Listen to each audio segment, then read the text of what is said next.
Hello, everybody, and welcome back to another episode about the movies with William Fletcher. As per usual, I am your host, William Fletcher, and I'm joined this week by a returning Skylar. Hello. And this week we are talking about the Scream franchise, all six of them, because there is Scream 7 coming out soon. And to just very, very immediately address this, because we can't not. If you're aware of the franchise, the Scream franchise, you will have very likely heard about Melissa Barrera being unjustly fired from Scream 7, which is completely unjustified, and I do not support her being fired. It was a ridiculous thing for her to get fired over. I believe that we share a similar opinion in that sense. Yeah. It was absolutely ridiculous that she got fired whatsoever, and I can assure you I will not be paying to see Scream 7, like at all. But I do. So I just want to make that clear. I am a fan of this franchise. I am not a fan of the people who currently own the franchise and the way they have. I mean, yeah, like it was ridiculous that it even happened.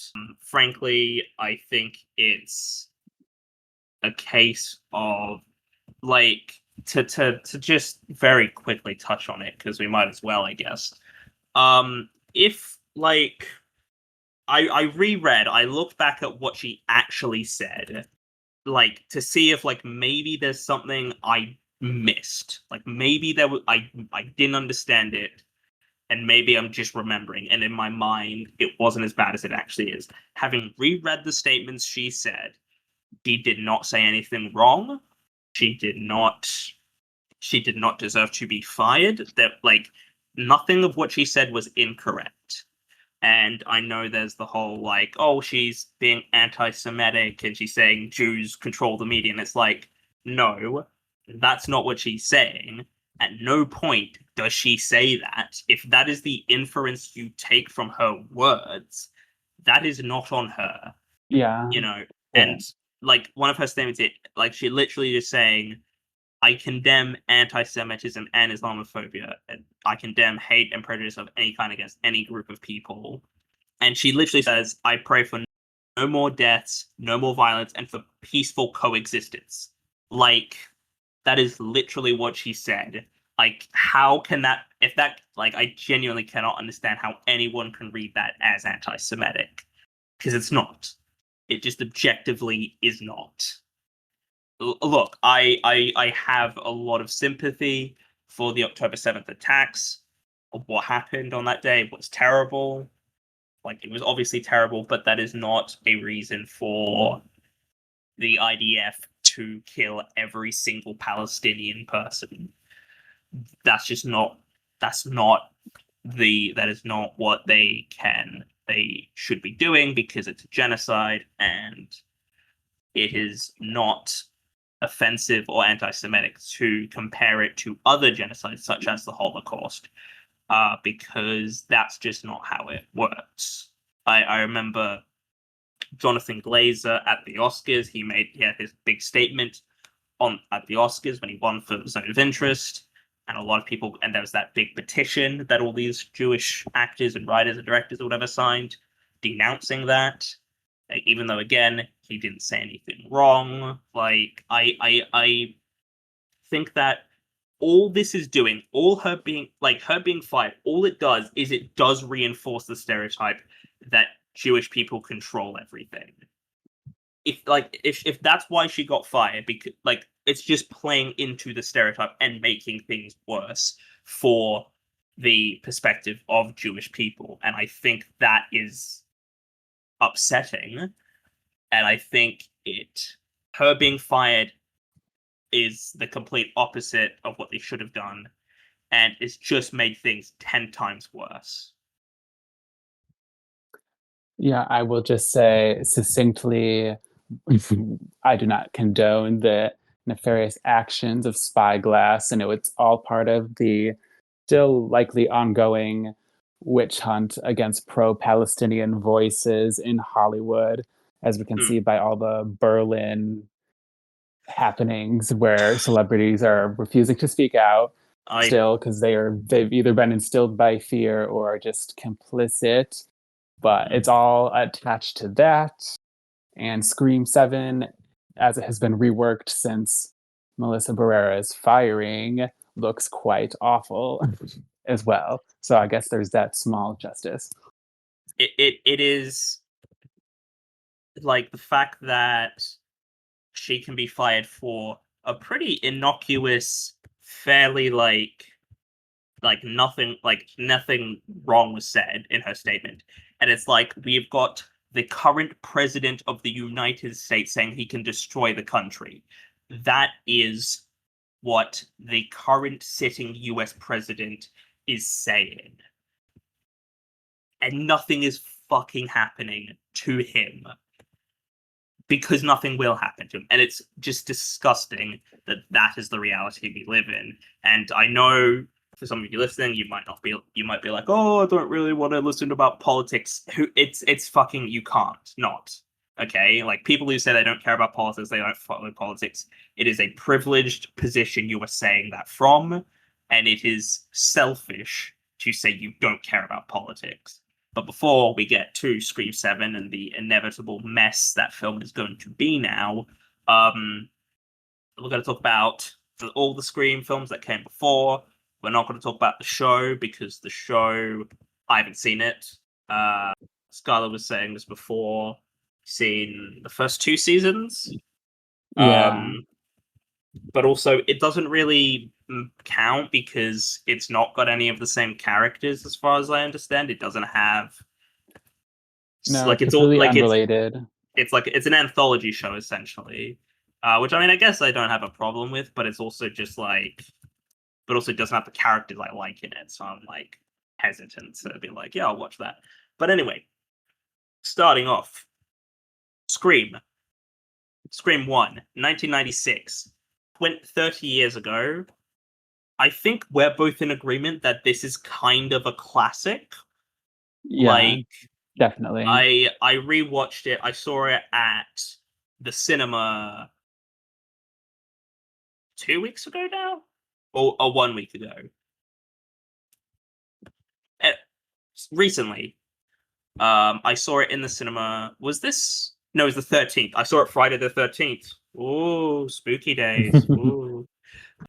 And I don't know if we've ever talked about slasher films on the podcast. I know we've talked about the genre off the podcast, but I don't know if we've talked about them on the podcast. I feel like I must have talked about them before.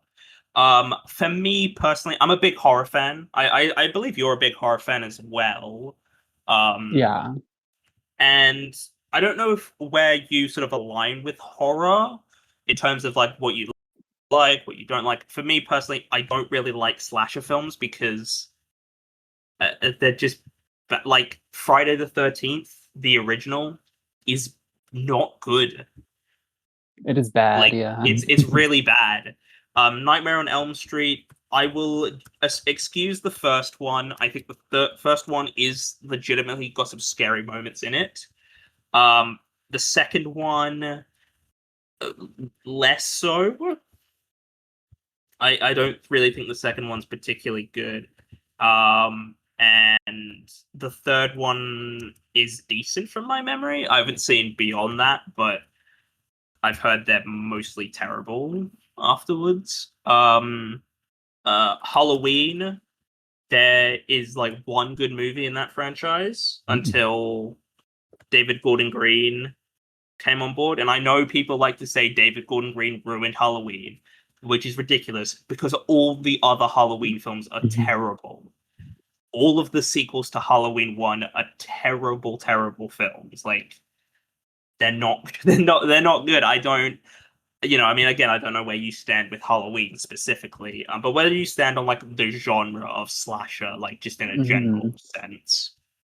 I guess I have kind of like a not conflicting relationship, but a weird relationship with slasher movies because, like, I'd say very broadly speaking, more of my favorite horror movies are like more serious, slow burn ish type, maybe are paranormal, maybe more about just like the darkness of humanity, but Yeah, like and are more like let me see. Yeah. prestigious Hmm. in Like elevated horror. Like, do you like elevated horror, like Hereditary and stuff like that, or? I mean, yeah, I do really like Hereditary. Like looking back into like the classics, like Possession and Rosemary's Baby are Mm. quite fantastic. Oh, Those a types, Polanski film. Yeah. Mm. but Mm. slashers, they're kind of, in a way, I guess broadly speaking, they're kind of a guilty pleasure for me because so many of them are like innately silly and like low budget and Mm. kind of shoddily made, especially back in the day. But Mm. there's like Yeah. Have a you seen there's I think, have you seen Black Christmas? That's I from my love memory. Black Christmas. Yeah. I actually I thought I think what Black Christmas does very well is I wasn't like too big on the film. I really like the stuff where like they're on the phone though, and like the creepy like Hmm. breathing into the phone and shit like that. I really like. Yeah, I think Black Christmas builds tension really well, actually, as does the original Halloween. Like they're not even high on gore; they're like they have really strong atmosphere. Um, Um, I mean, yeah, I've talked to people about slasher films, and my what I would consider my favorite slasher film, a lot of people don't agree with and think I'm weird for saying it's a slasher film. But I would absolutely say Jaws is a slasher film. I mean, I guess. Like look, it's very tenuous, and I'm trying to be a bit clever, but I think it follows a lot of tropes of the genre. Like it does have a lot of tropes of that genre. There's, the final girl or final man, if you want to be pedantic about the whole thing. Um, you know, killer with bladed tools, teeth, bladed tools, high body counts. People are killed when they're, alone. In sort of, you open with a big kill right up front. Someone, they're all alone out in the ocean. They get eaten by the shark. Um, you know, like all these, and like typically that is the kills in horror films are like teenagers and stuff, and sort of young Yeah, adults. yeah. It's a very suburban sort of setting, like it's on this sort of coastal island. Like it stalks them. Like I think it does absolutely count, but it is also I me being kind of clever and just being very like, and I'm being a bit like in the sense of like, yeah, like arguably it's not, but I don't give a shit because I would absolutely say it is. I'd also consider Alien a slasher movie, which Mhm. again, some people might, I understand. because some people could say, oh well, slashers they have to be like people to be slashers, and I think that's very loose with it. I don't think that's completely fair. I'd argue Terminator, the first Terminator, is a slasher film. Yeah, I mean, you're making again, good points. it's again it's kind of tenuous, but I think Terminator like it's this oncoming threat that they can't stop, which is just like the genre of slashers. Jason and Michael Myers and Freddy and others that I can't think of. Like that's what it. I think generally speaking though, I just don't like them because they're just kind of dull and they're not scary. That's the thing too. I don't find them scary. Um, like if I was to look at what films I find the scariest, they're all like supernatural or with like a like The Thing is a fucking terrifying Mhm. film.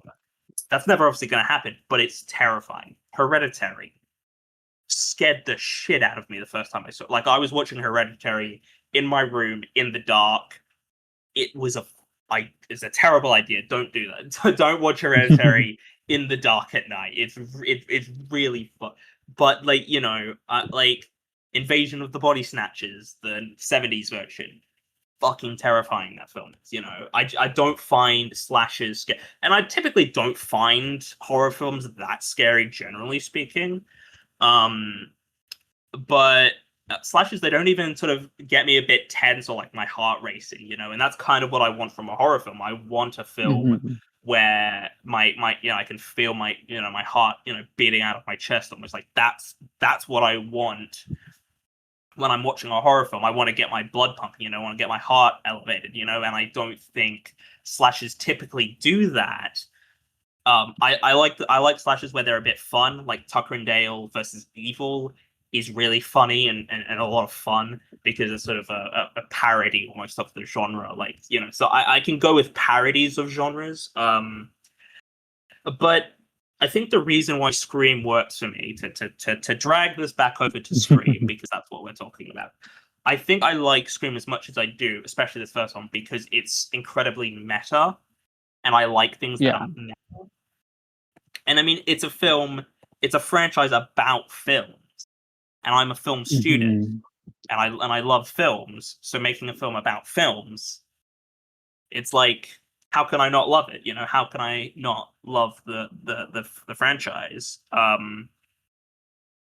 But yeah, to sort of dive specifically into this first one, came out 1996. It was sort of, from, maybe you have a bit more of an understanding, but this was sort of on the crest, like, of slasher films not being made anymore. Like, because by this point we'd sort of finished with like Halloween and Friday the 13th and Nightmare on Elm Street. Like, they were all sort of tapering away now, I feel like sort of the end Mhm. of the 80s, they'd sort of stopped making them. I mean, again, maybe you have a bit more of an understanding of where this came from. Yeah, well, I'm not that old, but I do No. think that, yeah, I think Scream could have been in an alternate reality, like the death rattle of the slasher genre, Oh because it was yeah. coming seemingly at the tail end. And obviously, it was coming with enough context to like completely make make fun of the genre. Mm, But I also, and maybe this is getting too in the weeds immediately, but I feel like Scream, while it essentially like spawned the entire concept of like the modern horror comedy, it I feel like no other movie matches its exact tone of like mm, being very clever and fun and mm, self-aware, but really still really grounded in its characters and story in a way that, like, you still take it really seriously in terms mm. of what the characters are going through. And there's actually Yeah. some like really brutal scenes Oh, yeah. throughout. Yeah. I mean, to talk about it, the first scene Yeah, is one of the best opening scenes to any film that has ever been of made, and course. and like, there is no irony to what I'm saying. I genuinely think this might be like a top 10 opening scene of all time. It's Yeah. it's one of the most iconic openings of like the past 30 years. Like, it has been parodied so much. Everybody knows this scene. Like, I knew what this scene was before I even saw the film. Like, it's that much of Yeah. a cultural touch point, essentially. And I think Mhm. the thing with the Scream franchise is they all kind of peak in the opening scene. Like, I think pretty much all of them consistently peak in their opening sequence. Um, and not that the rest of the movies following are bad, it's more just a case of the opening scene is just so good that Mhm. the rest of the film doesn't compare. I mean, we'll get onto those as we go along, but I mean, yeah, it's an iconic opening scene. Drew Barrymore, which there's context missing for that now, because to me, I know who Drew Barrymore is, and I like, but it's not like I'm familiar with her as like a leading star. Yeah. And I mean, that was the whole point. The reason they cast her in Scream is, and that's why she's prominently featured on the poster, is because they were going to sell it as, oh, she's one of the main characters, and then they kill her in the first 10 minutes, which is just Yeah. a great film. I mean, again, it's like how Psycho, they kill Janet Leigh halfway through Psycho, and you think she's the main character, like it's.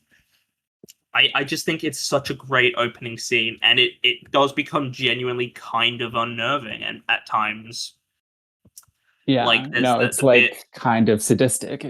yeah, like there's that bit where one of the killers, because spoiler alert, if you haven't seen this franchise, just stop listening because we're gonna spoil the shit out of these. When one of the killers says, "I want to know who I'm looking at." Uh, like just that because beforehand, it's like if you don't really know what's happening, you think it's just like some kind of a bit of an odd guy who's got a bit of a weird voice on the phone. I mean, she's even sort of playing along with it too. Like she's sort of being like she's sort of indulging this sort of weird guy on the phone, like she's sort of going along with him, and like she's probably thinking, yeah, this is a bit strange, but she's like, yeah, this is not, she's not like, well, visibly anyway, she doesn't seem like she's particularly like scared or concerned about what's happening.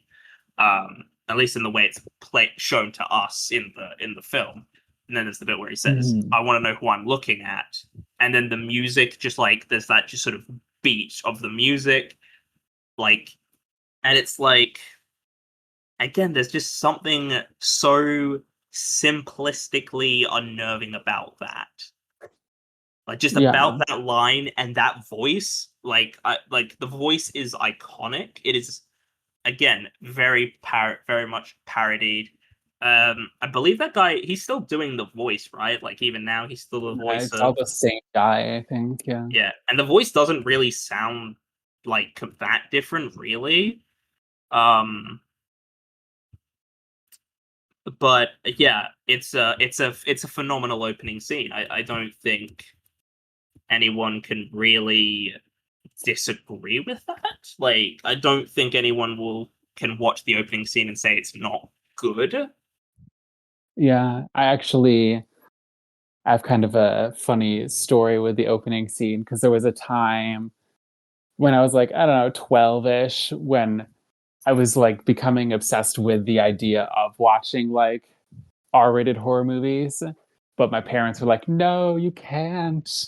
And then, but I'd like try to like indulge my fascination with like dumb things, like watching the trailers on YouTube and Mm, like reading Wikipedia article like plot summaries. mm, But I tried to like prove to my parents that I was mature enough to watch mm, Scream by like watching the opening. I watched the opening scene on YouTube, and then I was immediately so traumatized. So I proved nothing to mm. them. But it is iconic, Mm, and there's so much about yeah, it's like the Scream setup in general that's just yeah, and like I think the phone yeah, calls, all the set I all pieces, the set. I mean, just the classic. actual look of Ghostface, like the black cloak and the white Mhm. face mask, like it is again, it is like iconic, and I was aware of that for so many years before. Like I see people dressed up for Halloween with the ghost face mask and the cloak and everything. Yeah. Like it's such a ingrained part of modern pop culture now. And I think yeah, it's a phenomenal opening sequence. The film doesn't pull its punches in terms of the actual violence. Like Mm-mm. it feels real. Like like just the sound design and the like it feels real. And I mean they got Drew Barrymore, and it's I mean, it's a great image. Although I will say I'm not a big fan of like how it does the like sort of sped up footage of the camera moving in towards her core. And from my understanding, if I recall correctly, they basically had to film it like that because it looked a bit too fake. So like we need to just quickly get through this quickly because it won't look right if we like do it like at sort of normal speed or anything. Yeah, Um, I've heard that. Yeah. but I think it still works as like an opening sequence, honestly.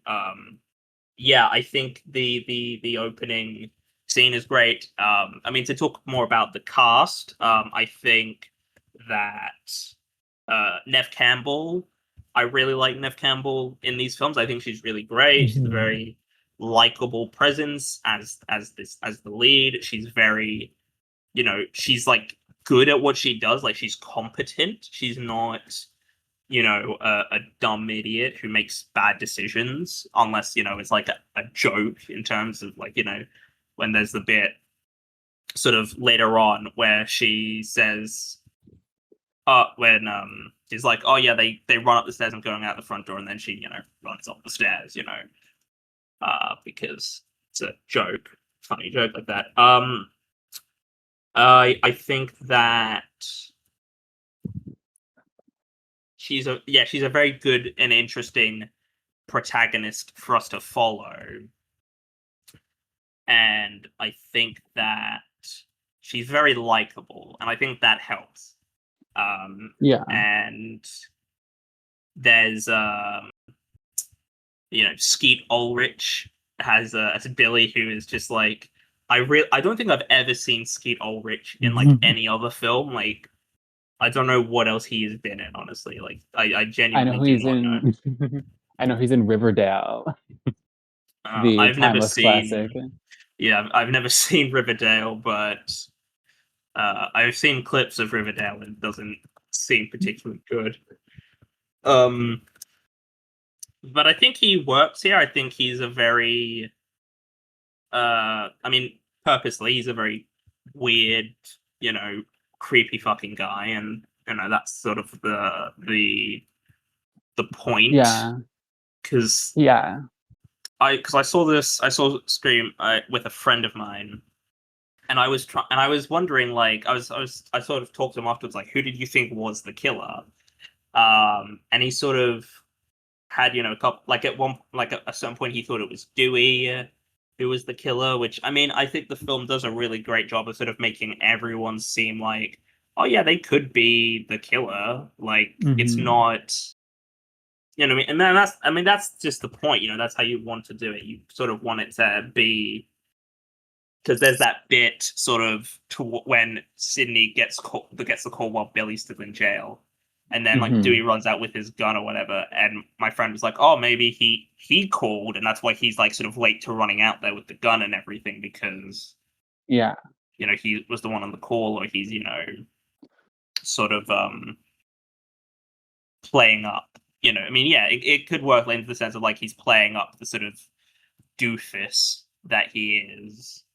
But yeah, I mean, since we're talking about David Arquette, I really like him here. I think he's a lot of fun in Mhm. this. He's a really just he's a great comedic foil to the other characters, I think.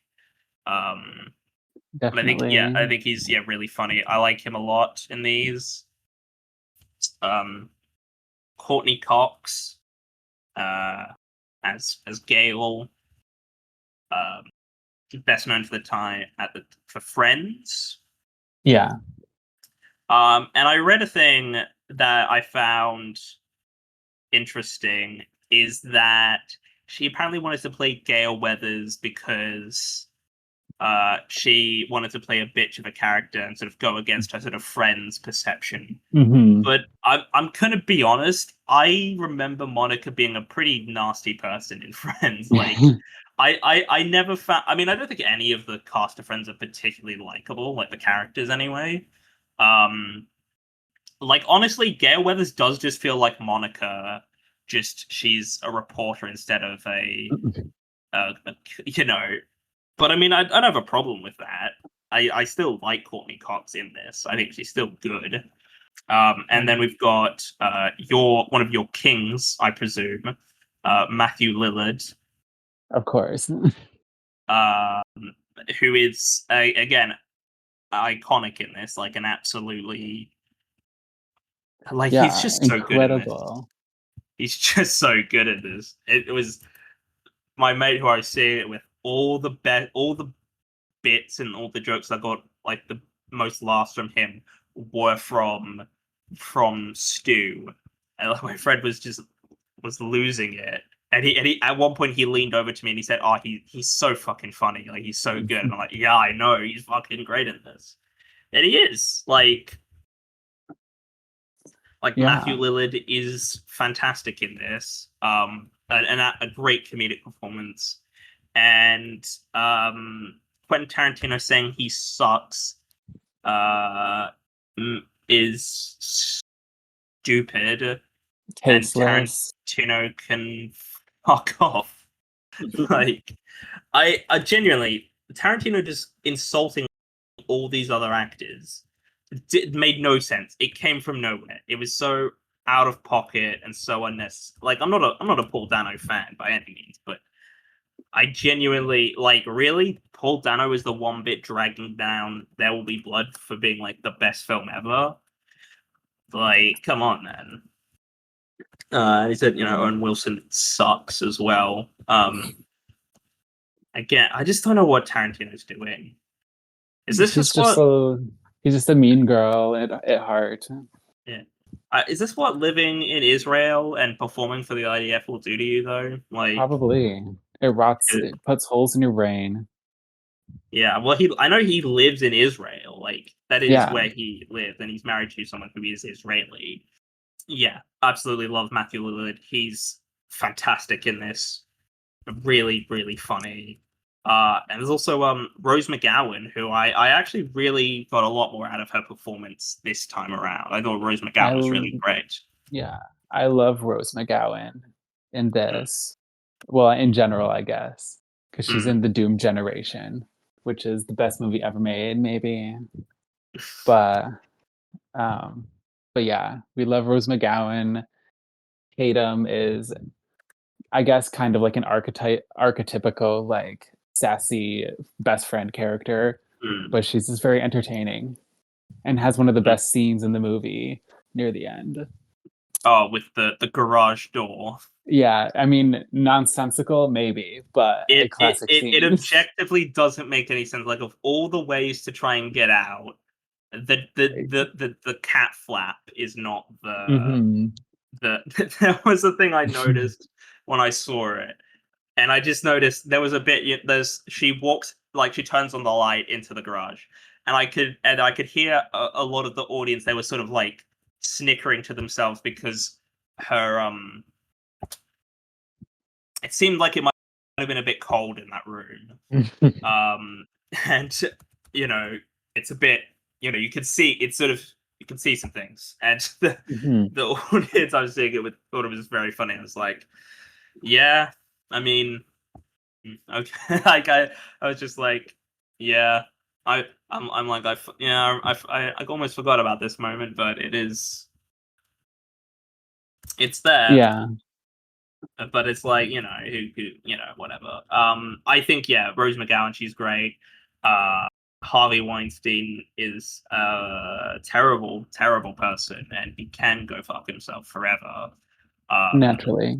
For everything he did, but really, for like, Rose McGowan was like, my understand, like, she was speaking out about Harvey Weinstein for a long time before the Me Too movement really kicked off properly, right? Like, she was very outspoken about this. And yeah, I think she's great in this, and I genuinely think it's a shame she dies and isn't in the sequels, because I think she really would have been a life raft in some of those later films, honestly. Because I think that this film, a lot of the newer characters they add in a lot of the sequels, I just don't think are that good. I really don't. They don't compare. That's true. No. Like, when you think about the original Scream ensemble, it's just so good. I mean, we haven't talked about Jamie Kennedy yet. I do love him as well. I think he does great stick around for a while, but yeah. I mean, yeah, he's one of my favorites because he's, the film geek. He talks about movies, and I remember us talking to my dad about this, and he said that's why he had to be killed off in the second one, because, like, he knew all the rules, so he would know how to survive these films, and he can't have him around because he'll know what to do, and can't have that. But I mean, yeah, again, another iconic scene where he's explaining the rules of course, to the party, and there's the great moment where he says, you never ever say, I'll be right back, because you won't be back. Then Stu's like, yeah, I'm getting another beer. Do you want one? It's like, yeah, sure. It's like, I'll be right back. And everyone just erupts. And my theater absolutely erupted when he said that line, and everyone we just thought the whole audience thought it was like the funniest thing because it is. It's a great joke. Um, Yeah. Yeah, and I yeah, also I also love the bit a little later. It's like one of the most iconic parts of the movie and like meta parts where he's everyone's left already because the principal's been hung from yeah, the goalpost and he's just mm, drunk and watching Halloween by himself. And yeah, Ghostface comes up behind him, and you have yeah, him playing Randy, but he's talking to Jamie Lee Curtis, and his name yeah, is Jamie in real life. So he's like, Jamie, behind you, yeah, behind you. yeah. Look behind you. Why aren't you turning around? Why, like? Yeah, And I as he's think just that saying his own name. It's so good. yeah, it's so great. And on this watch, I really was paying attention to like who was the killer.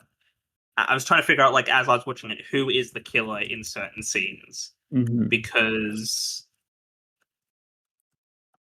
it's always fun to once you've seen like a film where it's like you're trying to find out who this killer is to watch it again and try and figure out who is who in like which scene. Um, and I've read various sort of theories on who is like which Ghostface killer at like which different point. Because it's not like completely clear. Like the bit where Sydney gets the call while Billy's still in prison. Like honestly, I don't think it could be either Billy or Stu in that scene. Like it really could. Like, well, actually no, because he has the voice modulator, so it would have to be Stu, wouldn't it?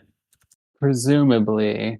But And he could obviously call it's Stu yeah. to tell him, "Hey, call Sydney," so she doesn't think it's me.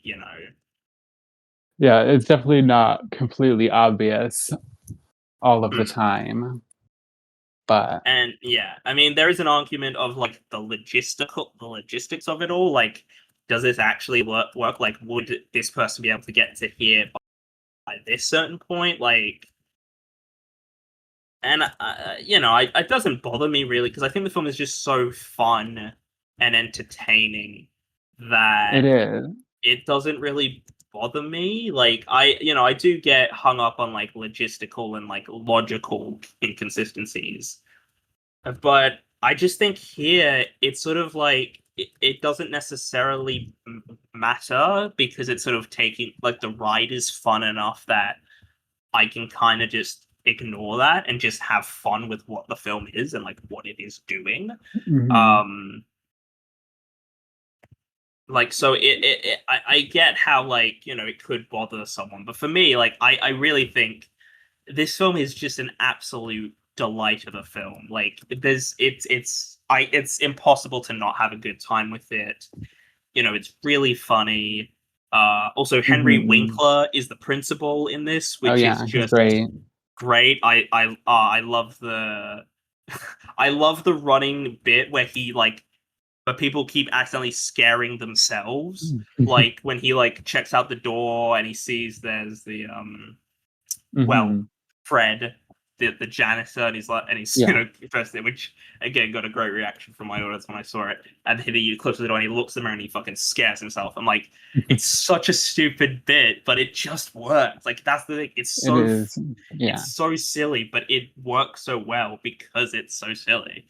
Mhm. Um yeah, I love this film. I think this is truly one of the best 90s horror films. Yeah, Um I mean, yeah. and it's like I genuinely don't think anyone can have a bad time watching this film. Like I genuinely think this is the kind of film you can watch at a party with some friends and you'll just have a fucking blast while watching it. Like you will never ever you put this film on, bad times cannot be had. They just cannot be Mhm. had at all. And I Yeah. think it's a great deconstruction of the genre.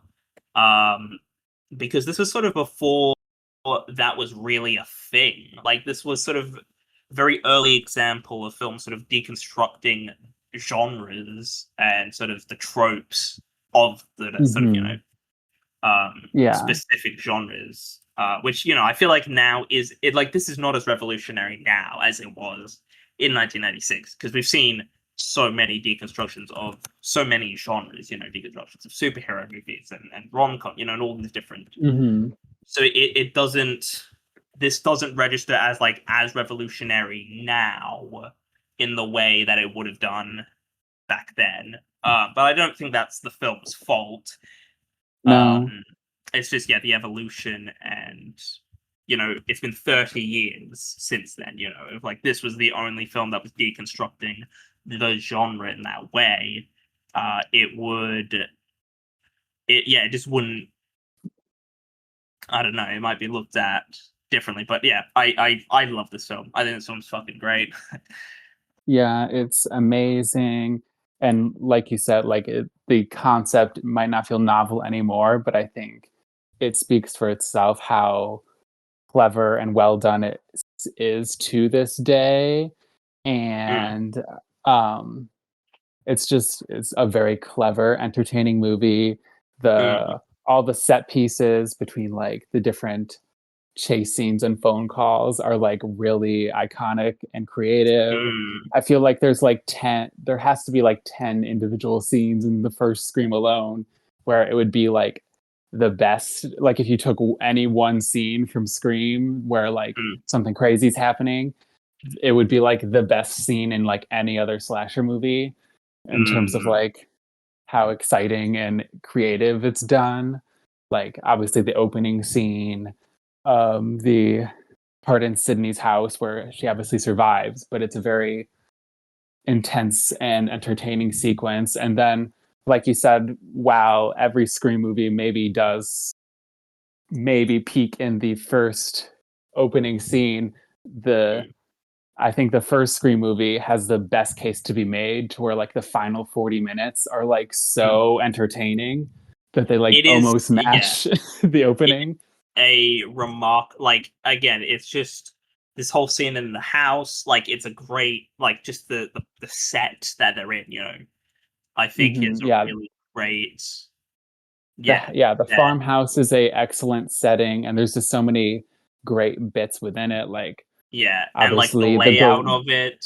mhm, the garage bit, the bit with like we mentioned kind of teased about it earlier, but like the whole part where he's behind Randy, but that's like tied into the whole like delayed recording thing. That's Mm, really exciting. And all the stuff with the car. And then obviously just the full ending part where it's just Sydney and Billy and Stu. That's all. And mm, it's like the funniest part of the movie in a weird way, but also like the most grotesque part. mm, Um, and it's kind of funny to think about because I remember I forget what it was. I saw some sort of Scream related documentary, and I know they had to like heavily censor the ending part where Billy and Stu are like stabbing each other over and over mm, because they kept getting an NC-17 rating for that scene. mm. So they had to like cut out a bunch of the violence. Yeah, But I'm gonna be honest. I think that the like rating systems for films are kind of stupid. it's very arbitrary. Yeah. Like Kill Bill, for example, was going to be an NC-17, and then they made it black and white in the scene where she's killing the crazy 88, and it's suddenly okay. Like, even though it's the exact same violence, just Yeah, there's it's just no dumb. blood. Like, it doesn't make any sense. Like, It's it's dumb. But yeah, Scream, the first one, it's a timeless classic for a reason. Like yeah, if you want to talk like completely self-serious slashers, then like I would shout out like Halloween and mm, Black Christmas and the Texas yeah, Chainsaw Massacre is like really intense, disturbing, well-made ones considering the budgets. But Scream is yeah. like the I don't top shelf like example. yeah. I personally don't like Texas Chainsaw Massacre, so I would recommend Scream because I just think because Scream's funny and I can go with it Yeah. more because it's silly. Like I can go with Yeah. something that's knowingly silly. Whereas I think a lot of slash films try to take themselves too seriously and it just doesn't work and it just feels like what are we doing here, guys? Like this just doesn't No, for sure.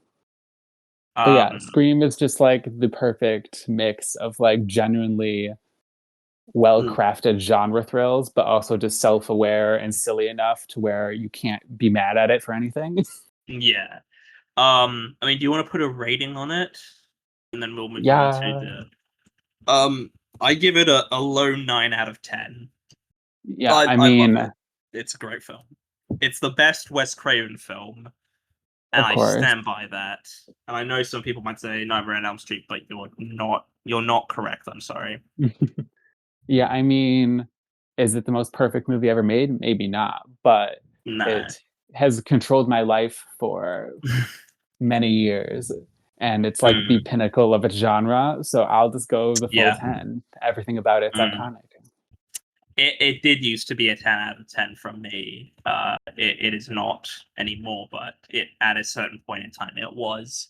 Now I do think we're probably not going to have as much to say on a lot of these The sequels, to rest. be honest.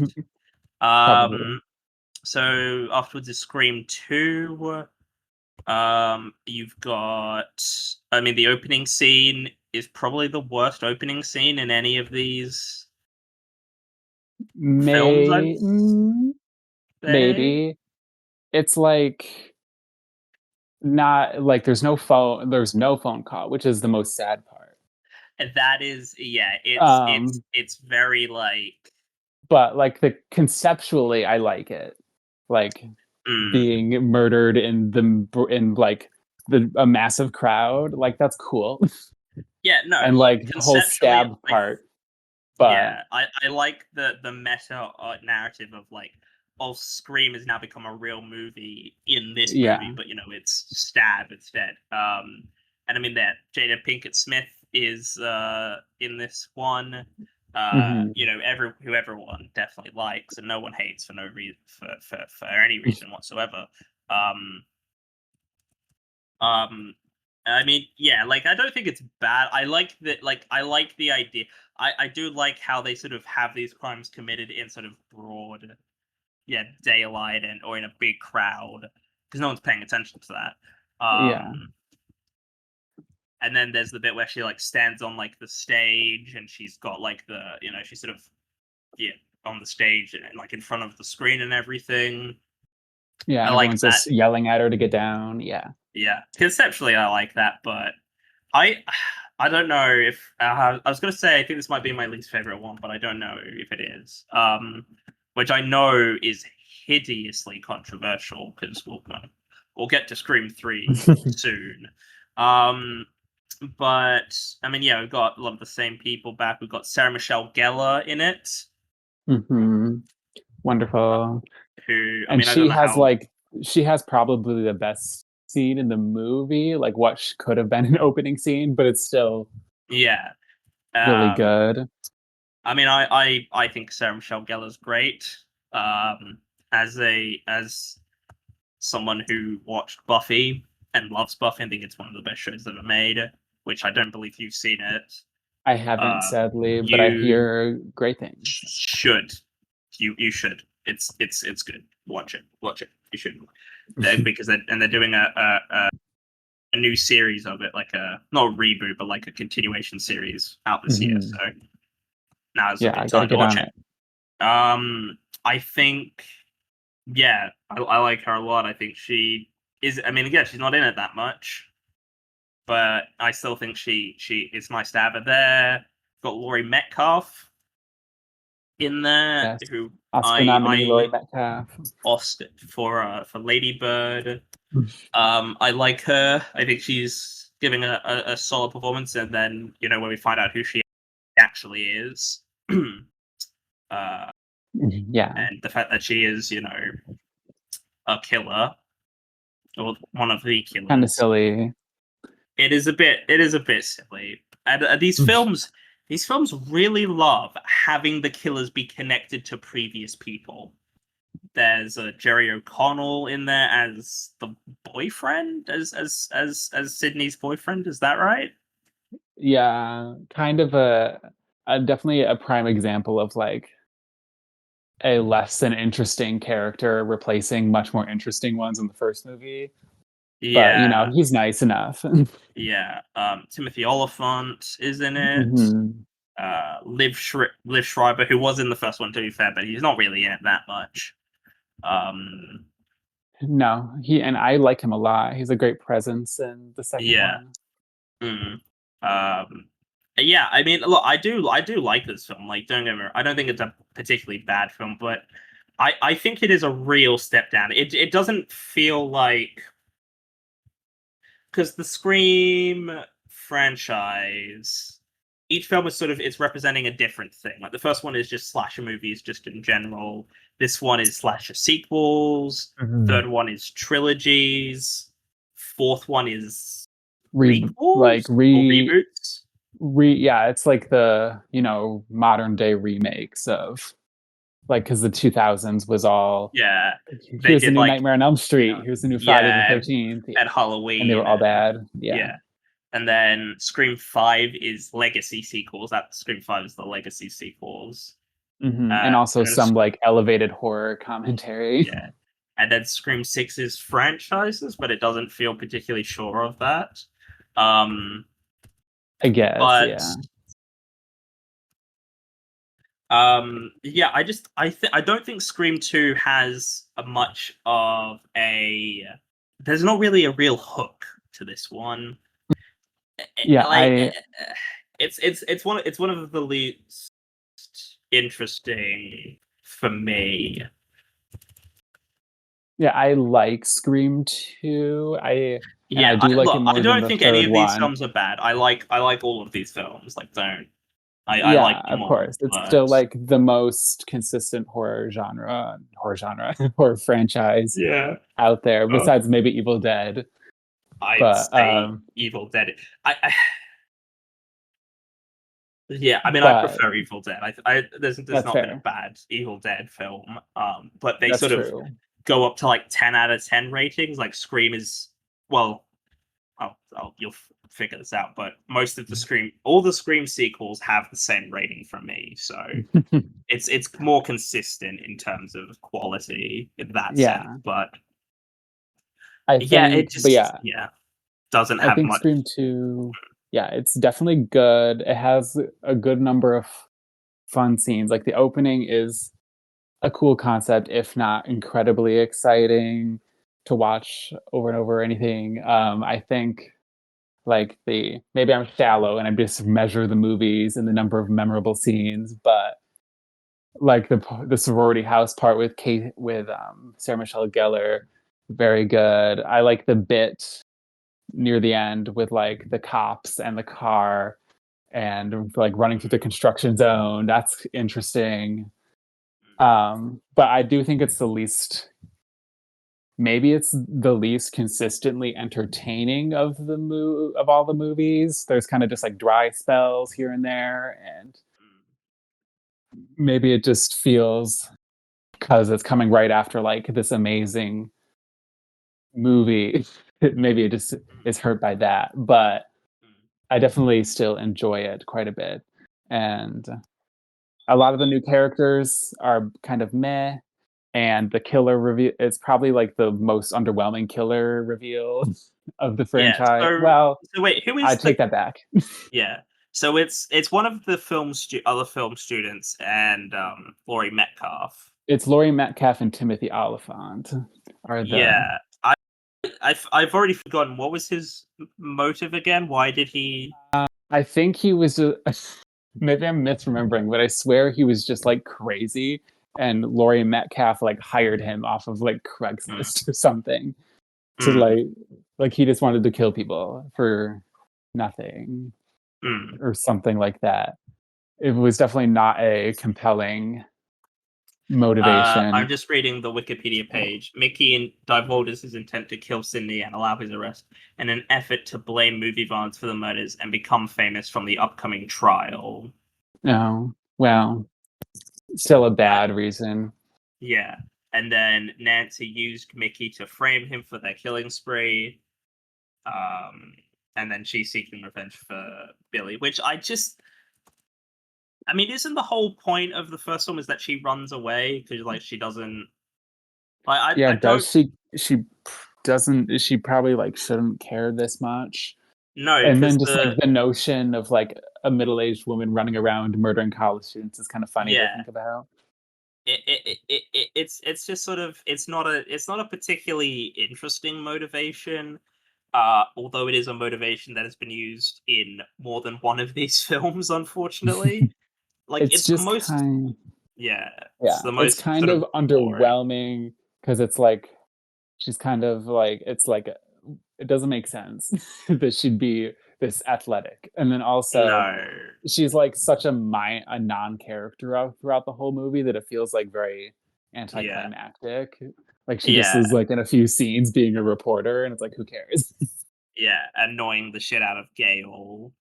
Yeah. Uh yeah, it just doesn't feel like because if It's you're not gonna yeah. it's a film about like revealing who the killer is, so you kind of need to make it work and be like, Yeah. oh, you know. And I just don't think it does that with this. It's definitely anticlimactic and it's like I don't want to say it was obvious, but it was like it's like the most obvious thing you could do from the first movie is like Yeah, his mother was like it's kind of yeah, ridiculous. yeah. It's just like it's the least interesting killer, I'd say. Like in terms of the reveal and like their Yeah, motivation, I'd say. conceptually I think it's the least interesting, at least up until the sixth one maybe, At the but sixth yeah. one, yeah, well, we'll get to that one, but I do have some problems with six. Yeah. I mean, I But I don't would really have a whole lot to say on yeah. this one, honestly. I Like, would still probably go like a 7-ish on Scream yeah, 2 for yeah, nostalgia and the many yeah, fun scenes, but it's definitely a big step down and yeah. has its I problems. yeah. I look. I still like it. I give it a seven. It's a low seven, but it is a seven because it's very watchable. It is Mhm. enjoy like it's engaging. There's some decent moments. You know, I still like the all the original cast. Um, it's just Yeah. like it's yeah the least interesting. Yeah. Um, and I just don't really have much to like. It just doesn't have a whole lot to connect like for me to connect to. And say, yeah, this is great. Yeah, for But sure. yeah, we move on to Scream 3, the notoriously bad one. I honestly don't get that. I think it's better than 2. Um, I genuinely don't know why people don't like this one. I don't really I can't I mean maybe you can enlighten me. But I really don't see a drastic quality like difference in quality between this and 2.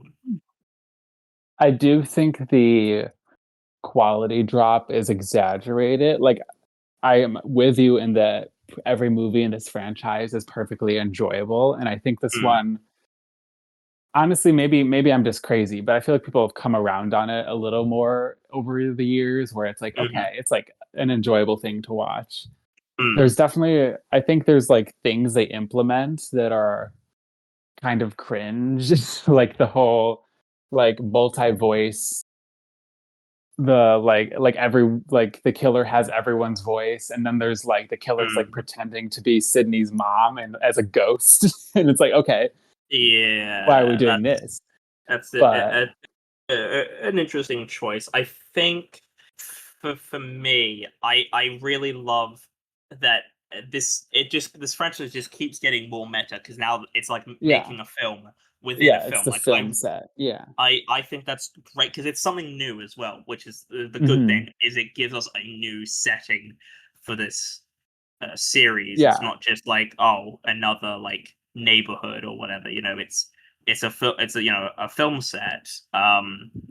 and you've Yeah. got Jay and Silent Bob turning up, which like is silly, but I like Jay and Silent Bob, so I'm fine with them turning up for Mhm. um just Yeah, to no, see, even though like it's silly, but it's like who cares? it's definitely like the silliest entry into the franchise, Yeah, and but like I don't I th- know, but like it's yeah. definitely fun. Yeah. Um, I also I never took this franchise like as a serious thing, like in the sense of like it's not no, meant to be a greatly serious series of no, films. And that's fine. Like I don't need it to. yeah, I I don't think have a problem with it being a um yeah, no, I serious don't think thing. it needs to be super serious. I think the other movies, especially the first one, of course, like have a better balance of like humor and meta-ness and Mm, like a more grounded story, and the third one's a bit more like ridiculous, but it's still very fun.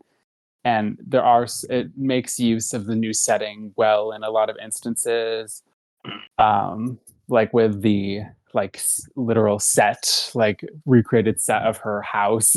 Like that's a cool Yeah. piece. And then like you have, and most important of all, you have the queen of the people, Parker Posey, in this movie, Yeah. and she is I great. yeah. I remember Charlie XCX mentioned that in her review she did for it, um, Yes. because she's a fan of. Well, it seems like most. I remember people loved Parker Posey in uh, White Lotus. Yeah, I and remember. she's definitely a fun character. And now she's going to be in Wild Horse 9, the new McDonough. You Mm, know, her career is on the up and up. mm.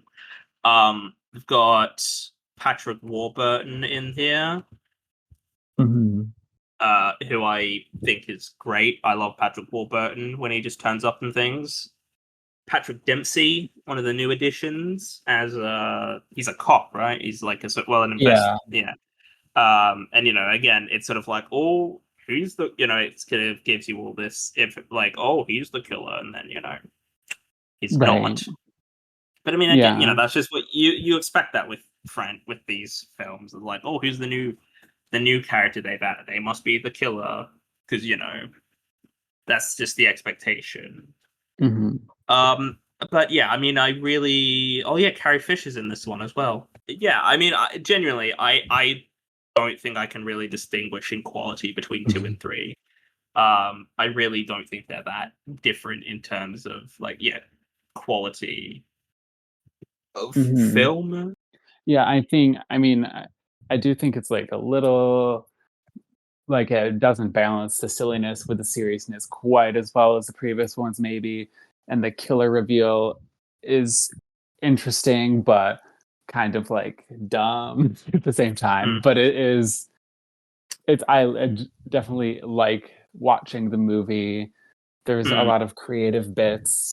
Like we mm, didn't talk about the bit with all the different Ghostface costumes in the room, mm. in like the costume room. That's cool. Yeah, and then I just know that. Yeah, she's people, like hiding in the. yeah, I know people kind of dog on this one for like kind of wimpy violence, which Mm. they did censor a lot of this movie because of Columbine, which given the Oof, of context at course, the yeah. time makes No, yeah, sense. no, that does make a lot of Um, sense. Yeah, no, I but get I know that. people get mad about it now, but it is Yeah. still fun to watch. Mm. Um, I mean, I'd probably go maybe like one lower to like a 6 on this one, but it's still a nice time. I also will say that I don't. I one bit I don't really care for is there's like Randy, and it's that classic thing where like, oh, if you're seeing this footage, I'm dead. Yeah. I'm not a particular fan of that. It's very well, yeah. It's just not particularly. It's just kind of lazy writing, honestly. Like it doesn't do anything for me. I don't need it. I didn't Hmm. need Randy to be in it again. But I mean, it's fine. It's whatever. Like it doesn't bother me too much. It's just a bit of a thing that I didn't need here. Yeah, after we have Scream, well, there was a 10-year gap between Scream 3 and Scream 4, which I think was good, honestly. I think because they released Scream 2 the year after Scream 1, and Hmm. they released Scream 3 in 2000, so they, maybe needed to take some time away to Yeah, sort of figure out what they were going to do and maybe get some new ideas for um what they should yeah. do for the for yeah a sequel. And I think that's a good thing. Like, I think it's okay for franchises to take some time off to be like, okay, maybe we need to come up with something, a better something, Hmm. you know, Yeah, for different. sure. Um, and I think that's fine. I think it's okay to if because I'd much rather they take time to figure out if like, I think it's good to get that time off to maybe recharge and figure out what you want to do next. Probably my second favorite in the series, honestly. I think it's great. Oh I think yeah. the opening, I love the opening sequence, honestly. I think it's really, Hmm. really great. I like it's just Yes. like the sort of meta sort of layers on it. I think yeah, Yeah. great. And it's just very nice. You've got Anna Paquin Anna and Paquin and Kristen Bell, Kristen Bell. That's right. Lucy Uh, Hale. hell yeah. Um, And I mean, you also yeah, other new ones who sort of stay in, who are sort of proper characters. Hayden, I Panettiere. Yeah, Panettiere, who I like her in this. I think she works. yeah. Uh, I you've Kirby's a fan favorite mm, character, and you've got is very fun. yeah, you've got the least famous Culkin, in Yes. Rory. No disrespect to Rory Culkin, No. but everybody knows Kieran, and I mean, Kieran's an Oscar winner now, and Hmm. Macaulay Culkin was, you The know, biggest child star yeah, ever. Yeah. yeah. So but yeah, I really like Scream 4. I think it's really Hmm. fun. The general sort of, the killer sort of motivation, I think works. I like it. Hmm. I like Yeah. the idea that Emma Roberts is sort of doing this to get the fame that Sydney got. So she sort of, which I think that's a really great like, just as an idea for the killer. I think it works. And yeah, it plays on the films, Yeah. the perspective of the film, of sort of that first Hmm. film. And then you've got Rory Culkin, who is he just the killer because I think he's just he in love with Jill. and yeah, she didn't like him, so Yeah, he's like an then yeah, incel. Yeah. yeah, and then she kills him, and then yeah, Goes she beats herself. crazy. Throws herself through a Yeah. glass table, stabs herself, scratches her face. It's She does it very all. unpleasant. Like, the scratching of the face, I found that to be very unpleasant. Yeah, Um, and they're running face first into a glass picture frame. Yeah. yeah, it's Um, very, yeah, but yeah, that. yeah. I think Scream 4 is quite great. I think it's aged very well. Mm, All the like reboot stuff they do is like this even cool anymore? Can you do this anymore? Like that's I like the meta angle of this one a lot. And it's just this movie is so extra in a good way. mm, So many people die in this one in the yeah. most horrible ways. Yeah, I Um, mean, you've got Alison Brie, who gets thrown off the roof of the yeah. hospital, which is great. Yeah, you have like 5 people dying before the credits roll in the beginning. Like Mm. wonderful. And Yeah. I was very disturbed by the one scene where Jill and Kirby are like hanging out watching Shaun of the Dead, and they're like, "Are you in our closet?" But it was the friend's closet across the street. Yeah, that's That's a really very creepy. brutal. Well, it's very Yeah. creative and very brutal I think yeah, scene. that's an excellent scene. I think I was just looking. This Scream 4 has a 61% on Rotten Tomatoes, It was definitely not loved at the time, which is but I feel insane. like it's kind of a fan favorite now, barring the first one, of course. I mean, that is insane. Look, Scream 1, 78%. Scream 2 has an 83%. What is that? That is insane. Like, look, I know Rotten Tomatoes isn't like the be all and end all of reviews, but like, what is that? That is offensive. It That is is. offensive. It's interesting to like look at the like the reviews of the time, where like the first Scream was like this big hit, but they were like, "This, how do we feel about this? This is Yeah. so And we. This is like yeah, funny and dark at the same time." And then the yeah, second one, they were like, "We get it, but it's yeah. not as good." But they thought it was better because they Yeah. understood now.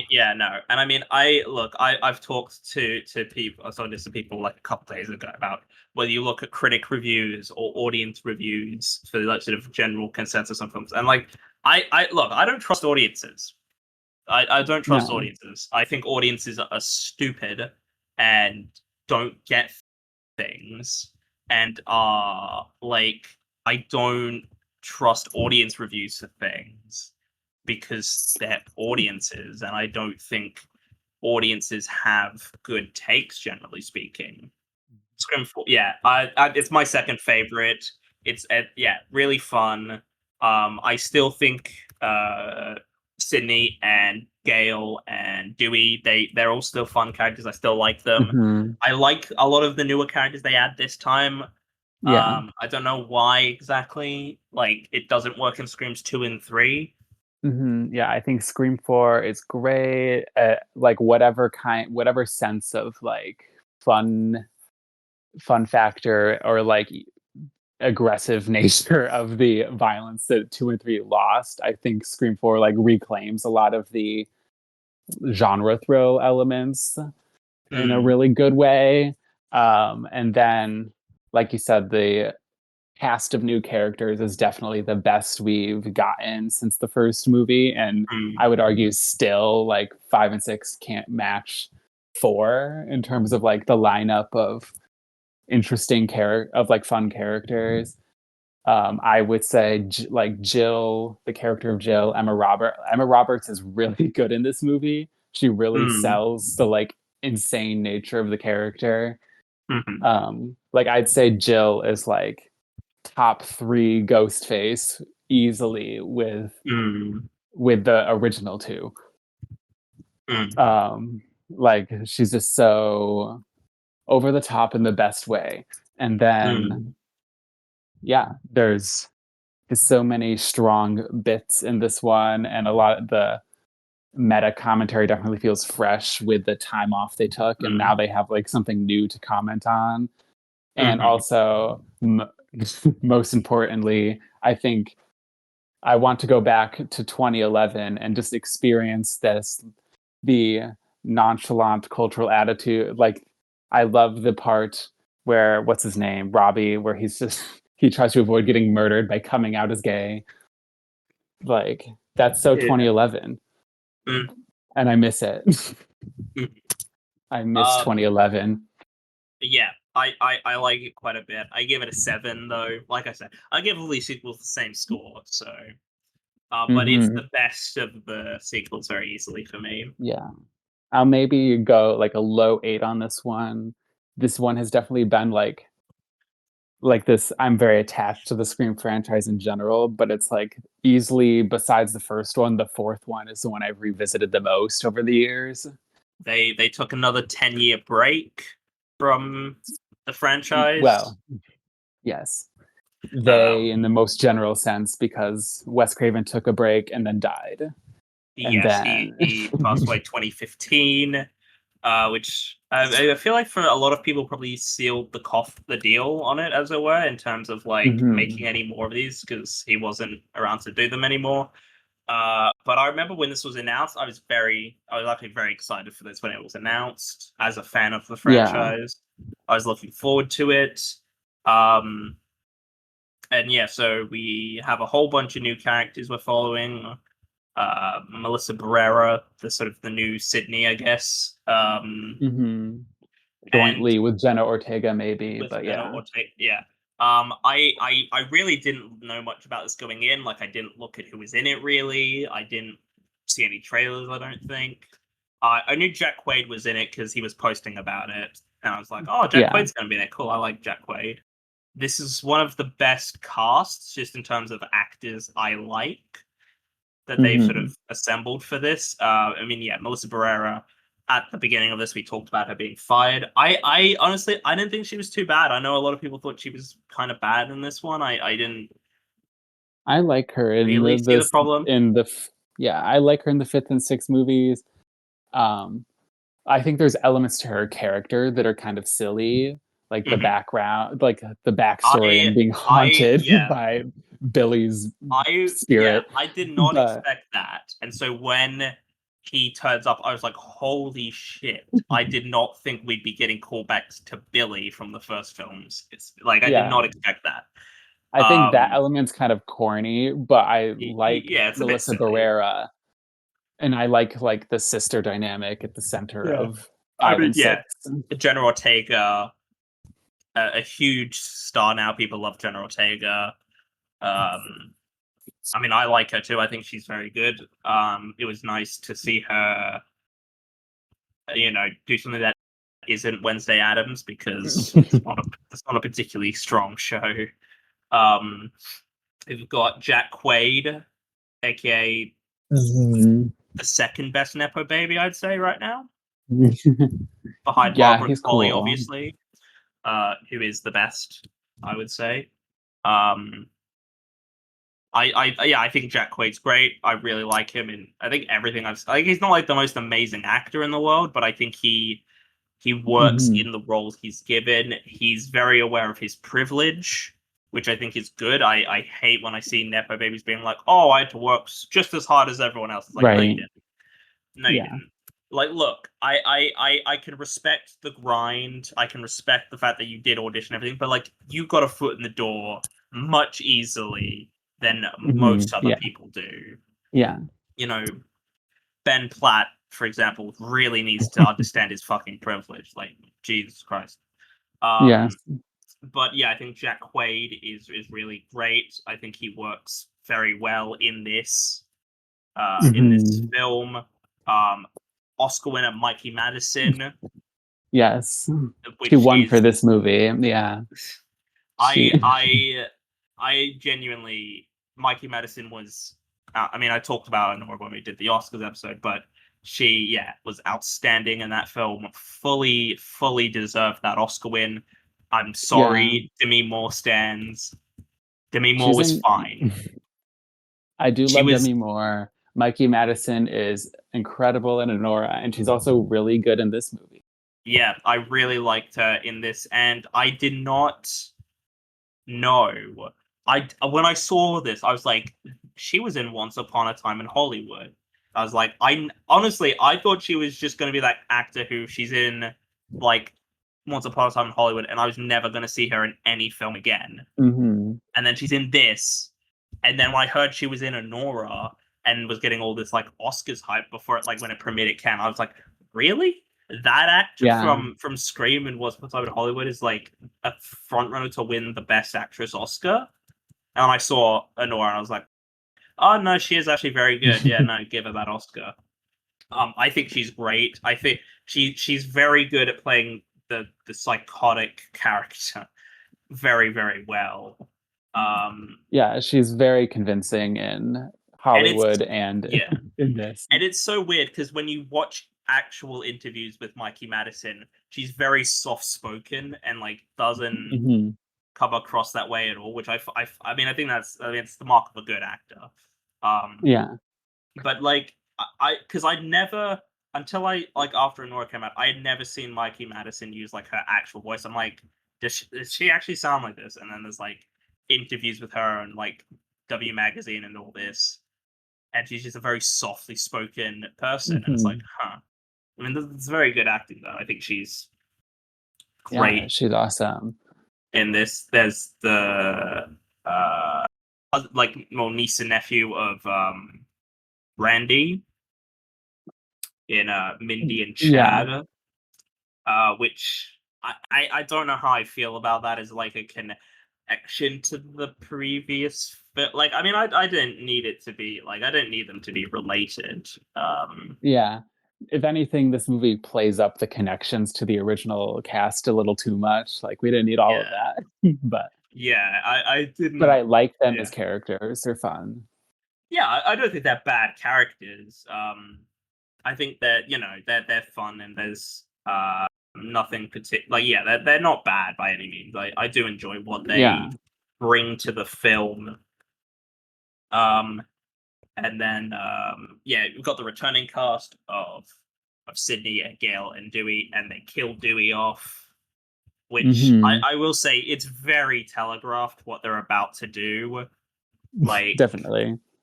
I was watching and I'm like, okay, Dewey's dead now. Like when he doesn't go into the elevator, I'm like, Dewey's gonna die now. He's gonna get killed now. And I was just like, I mean, I was sort of like, I feel like they're gonna have to kill off one of these characters. Right. They can't keep them all alive forever. Yeah. Because it's like how can you again, and it's this thing of like it's not gonna bother me that they kill these characters off necessarily, because it's like I was not bothered when they killed off Luke in Last Jedi. I didn't care.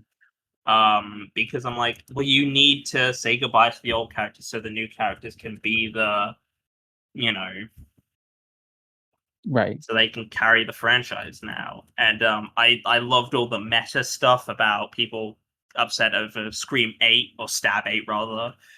Because it, was too different from the other ones. I was like, yeah, Ryan Johnson completely ruined Stab 8. I'm like, yeah, that's good. I like that. Yeah. I appreciate the jabs at stupid people online because that's Yeah. a nice Yeah, touch. that was a fun bit. Yeah, and the opening scene when with General Ortega, I was thinking, are they gonna do the same thing here where like she's a big star and they kill her off in this opening sequence? Because that's how it's setting it up to be. And I was like, are we gonna really do that again? And then they don't do that, but they talk about elevated horror. She's a big elevated horror fan. Yeah. There's the other friend with the blonde. I don't know if they're frosted tips quite, but he's like from Mhm. 13, the one from 13 Reasons Yeah, Why. Dylan Mignette. Yeah, I think his character's name is Wes in this, right? So a clear ode. Maybe. I don't remember. Wes Hicks. Yeah, Yes. he's in the shower and he gets killed. Mhm. Um, and so does the mum as well. Actually, she's like a sheriff or something, or like police chief or something. Yeah, because she's the one from the fourth movie who had like a big crush on Dewey and kept making Yeah. the lemon squares. And now Oh she's in this yeah. one. And she's in She's the the sheriff hospital. now. Yeah. Yeah. Yeah, I did really like this though. I remember when I saw this, I saw it in the cinema. Ghostface sort of came out at the opening and was like, by the way, don't tell anybody who the killer is. Don't ruin Mhm. it. And I will also say we were sat next to some like teenagers who were just being very obnoxious. I don't like seeing movies with other people. They ruin it for me. Like and the thing is, right, it's not with all people, it's people like when I go see a movie at like a festival or like an early screening, it's people who want to see it who love movies and are fans of movies and like seeing movies in the cinema. Yeah. So they're not gonna talk, they're not gonna be too loud, they're not gonna be too obnoxious about it. And like that's fine, I can deal with that. I just don't like seeing films with the general public because they're Mhm. idiots and they ruin things. But yeah, I mean I like Scream 5 a lot. I think as killers, Richie and Amber, they work very well. I think they play up the psychotic nature of the characters quite well. I think, I mean, Mhm. like we're saying, Mikey Madison is just very good at playing psychotically unhinged characters. Scream Yeah. 5, Scream with a 5 in parentheses. I do like this one a lot. I think in many ways it's probably like the best outcome we could have gotten for a Scream movie being made not from the original creators. Yes. And I like the think, yeah. directors are the Ready or Not duo. Like they Mm, definitely understand that horror satire. Like you said, the actors they assemble are good, and for the mm, most part, the new characters are good. I like the sister dynamic at the center. Mikey Madison mm, is crazy and great. mm, Jack Quaid is fun. I think I think if any, like I was very excited to see this movie, and there was definitely a real kind of like magic to being able to see like a new Scream movie in theaters after so long and mm, like competently done on all fronts. mm, To an extent, I don't know if it fully matched like the original vibe. Like you can tell it's from different people, and like mm, the phone conversations aren't as drawn out. The like set pieces where people are killed and whatnot aren't as elaborate. Like it feels a bit more held back in that respect. But Scream, as the fifth movie in a franchise from different directors, mm, it's like still really, really, really solid and enjoyable. mm, And all the like actors involved are really committed. And I mean, as much as Scream 4 is like the next best thing in the franchise, like the actors in this one are definitely probably more like consistently impressive in terms of mm, what they're able to do. mhm. But but yeah, I do like it a lot. And I would probably go like a 7 again on this one. Yeah, I give it a 7. I do like it a Mhm. lot, yeah, but, it's probably my 3rd favorite one behind, Mhm. yeah, 4. Yeah, Um, I might agree. but we move on to the final film at this current time, Scream 6. Yeah, I think this is one of the weaker films in the series for me. I think it's I like the opening sequence. I think that's a Mhm. really nice bit with Samara Weaving playing an actual Australian, which I feel like Australians never really do in American Mhm. films. They are True. Americans, or and I resent that by the way, because Australian accents are just better than American accents. Like, yeah, a decent enough opening scene. Um, I think this film just like I don't know. First of all, Nev Campbell didn't come back for this one because she wasn't paid enough or was being Mhm. offered enough to come back, which is insane, by the Sad. way. Yeah, your lead like the star of all of these movies. Yeah. Yeah. Crazy. Um, and then it's the thing of like to me it just feels like what are we doing here? It's true. That's true.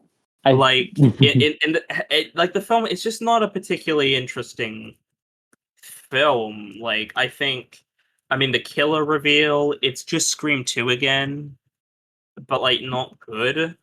Well, I mean, not that it's bad, but it's just like it's not Mhm. interesting. That's the problem. It's not an interesting reveal to be like, oh, we Yeah. were related to Richie from the first to the fifth and the last film. It's like I don't care.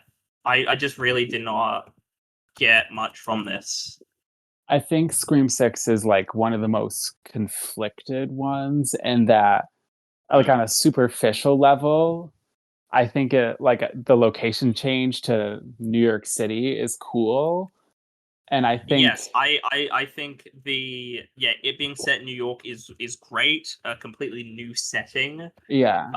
Gives it, like I'm completely on board with that. I think it gives you a lot of avenues to play with. I think the scene in the bodega and Yeah, the in the bodega train scene's cars great. and the train Yeah. car, I think those work. Those are both really good scenes as well. Like those, it's like if the whole movie could have should have just been scenes like that, and Yeah, those are great scenes in the movie. I think it does like utilize the setting well to create like interesting set pieces. Like you said, the bodega scene, the subway scene. Granted, I guess you can be like, how's all of this happening in the middle of Manhattan with all these people around? But it's still cool.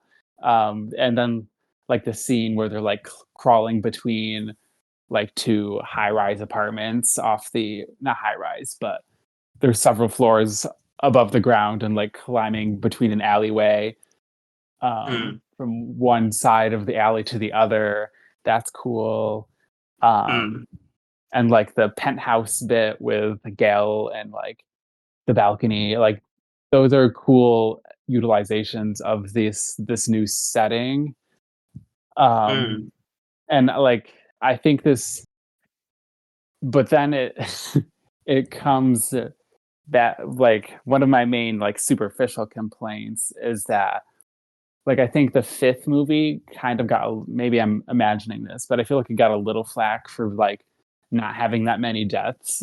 oh my and god, I and and then the sixth movie, it's like trying to amp up like the number of like into crazy scenes and like violent moments, but then it like refuses to let any of like the core like five oh characters my god, die. I was so annoyed at the amount of fake out deaths. I was so frustrated. I was Yeah. like when Gale gets attacked and gets stabbed over and over and Hmm. over again. I was like, okay, cool, you're gonna kill Gale off. Makes sense. It works. I don't Yeah. have And a and problem with that. Like I don't have a problem with her being killed off. I think it's fine if because you have to say goodbye to the old characters without you have to sort of say goodbye to the old characters. mhm. Um, Yeah, I and then like the one of the twins like gets stabbed on the subway, but she's fine. And then like the other one gets like stabbed multiple times near the end, but is yeah. alive. And it's like at the in the end, like no character that we've like known for more than one movie like Mm. actually dies. Yeah, Um the friend in the train, she doesn't get stabbed. The mhm, Chad gets stabbed like a billion fucking times and he doesn't mhm. die. And it's like you already did the fake out death from the first film. Like you already did that. You can't do that again. Like you already did it from the previous film. Like what are I Yeah, just don't understand why you're like it's just it feels like it loses a lot of weight when like none of the characters that matter can die. And yeah, then and it's then like they're like trying to make it more intense from the fifth one because they're like it needs to be more and yeah. violent, but then they like don't actually commit to any of it. But Mm, like it's still a entertaining movie for the most part with some strong scenes. And then like with the killer reveal at the end, I don't like any of the killers, which is probably like the first time that's ever happened. Like I'm like, all of these people are irrelevant to me. yeah. And they're I like the yeah. biggest thing is like there's three of them and they're a family. Like, okay, but Yeah, it's who like are they? yeah, I don't care about any of these new characters. Like whenever all the new characters they get killed off. Like every new character basically Yeah, is it just dies killed. immediately. And And it's then just it's like like, why should I care then? If like this is the like status quo essentially. yeah, You're not going to change that by you're keeping yeah, all the characters from the previous film. They're going to be fine. You're not yeah. killing. You're only killing off all the new people. It's like why should I care about? any of these Yeah, characters and then then because I just these know what's going to happen then. right, and then these killers, it's like from what I recall, it's like this the cop guy, and then it's his two kids who were like the roommates of Yeah, like one's it was their like roommates, and then we thought they were dead the whole time, but they uh weren't. So then it's the like daughter. We think the daughter's dead. right, The son, he's still alive. He's with not Tara, the niece of Randy. yeah, yeah, yes, yeah. Um, But it's just like, and then they try and do a whole thing of like, oh, maybe Kirby is the killer, and it's like, right, no, obviously and that not. would be dumb. That's a Yeah, terrible idea. Like, I'm never gonna believe that the killers are like from Sydney or Gale or yeah. any of those characters. I'm not gonna believe they're the killers because that just doesn't make any sense. That doesn't work. Yeah. I do Um, I like in theory that Kirby's back because there yeah, was like she was a fan favorite from the fourth movie and there were like long-standing theories that she was still alive and like would be coming back eventually and then Wes Craven died and who knew if there were even going to be any more movies and then yeah, they do bring her back for the sixth one. Like that's cool. I like that they like did that. Like I guess it's fan service, but I appreciate it in this context, but I yeah. don't think they did it in like a super interesting way. Like they just did it to like be like, oh, is she the killer? Has she snapped from her past trauma? And it's like, oh no, that's dumb. Yeah. I don't. Yeah, it's I like bits of it. There are individual scenes that I think are some of the best of the series. I Hmm. just do not think the film does enough for me in terms of like nothing new. Like it's just not doing anything new, and I think that's Yeah. kind in like because it's all about franchises, and it's like that's just so wishy-washy. That doesn't mean anything to me. Yeah, Um, the meta aspect's not that strong. I yeah, it think and the story doesn't like the killers are not memorable yeah, and no, it doesn't mean anything to me. It doesn't I do not gain anything. This doesn't give me anything I haven't seen already. And Mhm. Yeah, it's like it's very like high octane with some cool scenes in a way that's like exciting to watch in the moment, but I think it's very lacking in terms of hmm, yeah, no, motivation for any of the characters. And yeah, like no, no one ever dies, yeah, no, but but yeah, no, it's it's very not watchable. bad. Yeah, it's fun still. Yeah. But it's one of the weakest films in this yeah Hmm. series. I mean, I give it a 7 as well. To be fair, I do Hmm. like it, but it's just yeah, it's one of the least interesting. But there's individual scenes that work really well, so I can kind of put it Yeah, above some of the other ones. that's fair. Yeah, I kind of like there was a time when I first watched this one, I was like excited by like the set pieces and the setting and like I liked it more and then over time I've like grown less and less enthused by it in my head. I'm like rewatching it might go poorly. I tentatively have it at a 7, although as we've spoken, I'm like should it be a 6? I don't know, but Mm, I'll hold off on changing my rating until I can like watch it again someday, but mm, we'll say a 7, but it's definitely lower down than mm, most of the other movies in the mm. franchise. And we move and yeah, we're tying this into the release of Scream 7. Yeah, I mean, look, it is very likely I will see it because I like this franchise a lot. I will not be paying to watch it Mhm. because fuck them. Like honestly, it is still unbelievable that they fight her and they seem to have realized they fucked up. They're bringing back Matthew Lillard, which is just so transparently like, oh man, we Yeah, need to try and that's bring back all dumb. the fan favorites. Um, Yeah, it's very and desperate. yeah, and look, I love Matthew Lillard. I think he's great. He should I not do be not. coming back in any capacity. He is very, very definitively killed off in the first film, Yeah, and now they suddenly have enough to pay Nev Campbell again, right. Now that which is they fired their one lead and then the other one left because she has principles. yeah. And they fired. Well, no, they didn't fire. Jenna Ortega left, presumably in solidarity because of her Hmm. Palestinian.